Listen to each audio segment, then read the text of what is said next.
Tipu KRS ಸಾಗರಕ್ಕೆ ಟಿಪ್ಪು ಸಾಗರ್ ಅಂತ ಮಾಡೋಕ್ಕೆ ಹೊರಟಿದ್ದೀರಲ್ಲ, ನಿಮಗೆ ನೋಡಿ ಯಾರ್ಯಾರು ಟಿಪ್ಪು ಹಿಂದೆ ಹೋಗಿದ್ದಾರೋ ಇತಿಹಾಸ, ನಂದೇನು ಸ್ವಂತದ್ದಲ್ಲ ಇದು, ಯಾವನು ಟಿಪ್ಪು ಹಿಂದೆ ಹೋಗಿದ್ದಾನೋ ಅವನ್ನೆಲ್ಲ ಸರ್ವನಾಶ ಆಗಿದ್ದಾರೆ.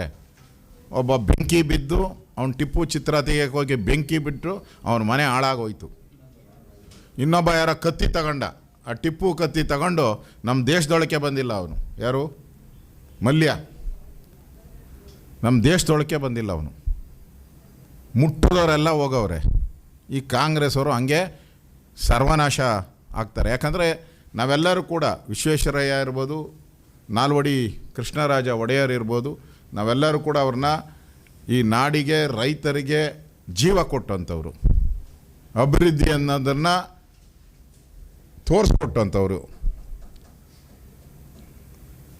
ಆ ಕಾಲದಲ್ಲೇ ಹಿಂದುಳಿದ ಜನಾಂಗಕ್ಕೆ, ದೀನ ದಲಿತರ ಬಗ್ಗೆ ಅಪಾರವಾದಂಥ ಗೌರವ ಇಟ್ಕೊಂಡು ಅವ್ರಿಗೆ ಆ ಸಂದರ್ಭದಲ್ಲೇ ಮೀಸಲಾತಿಯನ್ನು ಕೊಟ್ಟಂಥವ್ರು ಅವರು. ರೈತರ ಪಾಲಿಗಂತೂ ಅವರ ಒಂದು ರೀತಿ ಅನ್ನದಾತ ಅವರು ರೈತರ ಪಾಲಿಗೆ.